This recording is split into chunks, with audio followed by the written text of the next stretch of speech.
Good evening, good evening, good evening. Welcome to the Empowered Pause. I am your host, Rachel Chinoa J.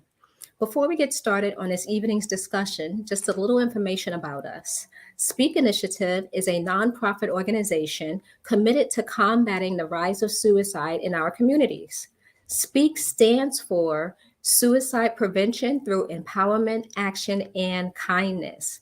And as you can see by the banner scrolling, we are still fundraising for the Empowered Pause and the other programs that Speak Initiative has already launched, which are the 90-day intensive and the fearless start. If you would like to give or get more information about Speak Initiative and our programs, please visit us at our website, www.speaksuicideprevention.org, and you can also find us on all social media platforms. The Empowered Pause is one of the programs under our empowerment philosophy, and we are here each Wednesday evening for a brief check in where our speakers and our listeners take a moment to pause, gather, connect, recharge, and offer some empowering words, ideas, or just space to be heard. Okay. So I hope everyone is doing well this evening, and we're going to get right into it. The question I asked myself today, and I would like to pose to you, is what happens when we know what to do, but forget to do these things, or just don't practice it? This is going to be a full transparency moment for me as I go through this scenario, right? So to begin, I am aware that there are times when I don't want to speak.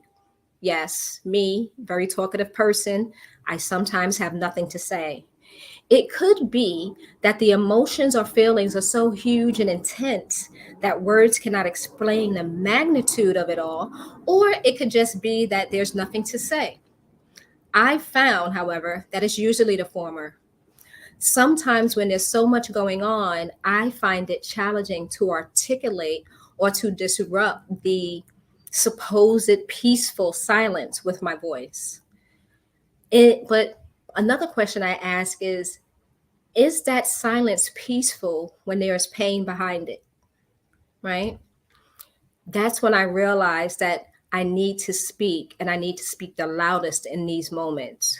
Now, some of you may know that I lost a few friends this year. They transitioned, and along with everyone else who knew them, I am in the midst of the stages of grief, and I had to recognize that. So I mentioned before the need to grieve and to give ourselves grace, excuse me, and time to feel, heal, and miss our loved ones. But what I didn't say is what we already know, that it sucks, it hurts, and it just feels terrible, right? I recently found myself retreating into a place of silence and not much expression. I learned that my silence is a form of control when I'm feeling internally overwhelmed. So not only do I get silent, but I become as tense as a muscle spasm, like a nighttime trolley horse that's random in appearance and painful. So I recognize that my body takes the brunt of what my heart and mind have a hard time processing. I believe that my silence is triggered by the internal tremors of anxiety. Sometimes the anxiety can get so bad that you can seem like you're sitting still, but you don't feel stillness inside, right?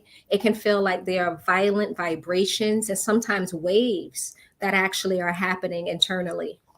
And outwardly, like I said, there would be no visual indicators that this is actually taking place unless a person knows me very well or they've seen me in these situations before. But for the most part, there's no indicator that this anxiety, this discomfort is actually wreaking havoc on the inside. So, in an effort to feel better, I automatically did what felt best at the time, which was to avoid things altogether.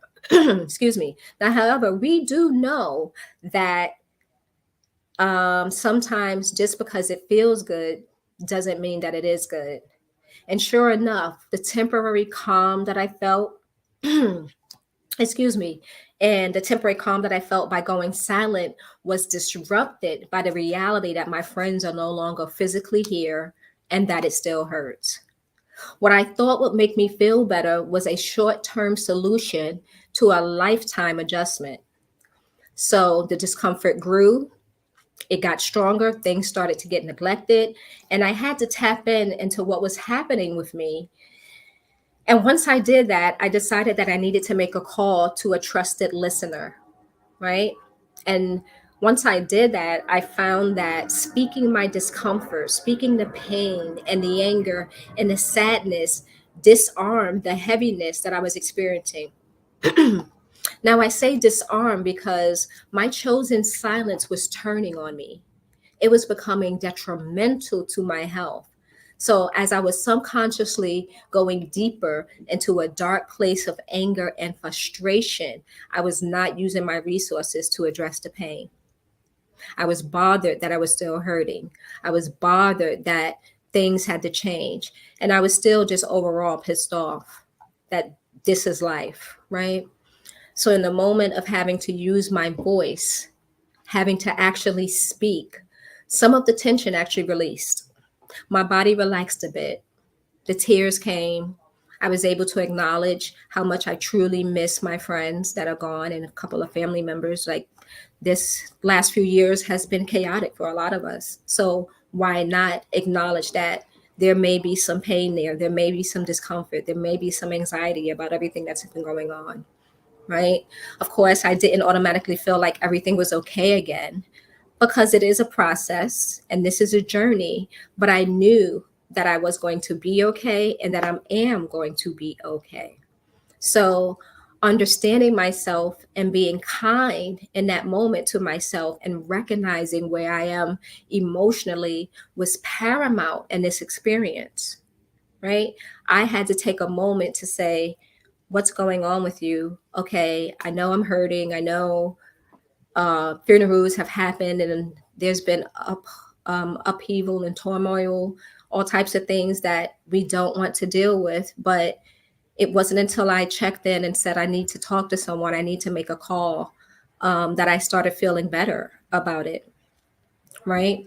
So I just wanted to encourage you to show yourself the same kindness during your challenging moments. Right. Excuse me. Give yourself space to feel and to heal from whatever may be challenging your calm. Use your resources to help you through. And if you need space or place to put your words or to begin the conversation, Speak Initiative is available. Okay.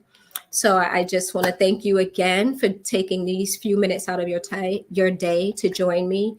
Thank you so much for being here this evening. I hope this moment has helped empower you or encourage you or another who you may share this with.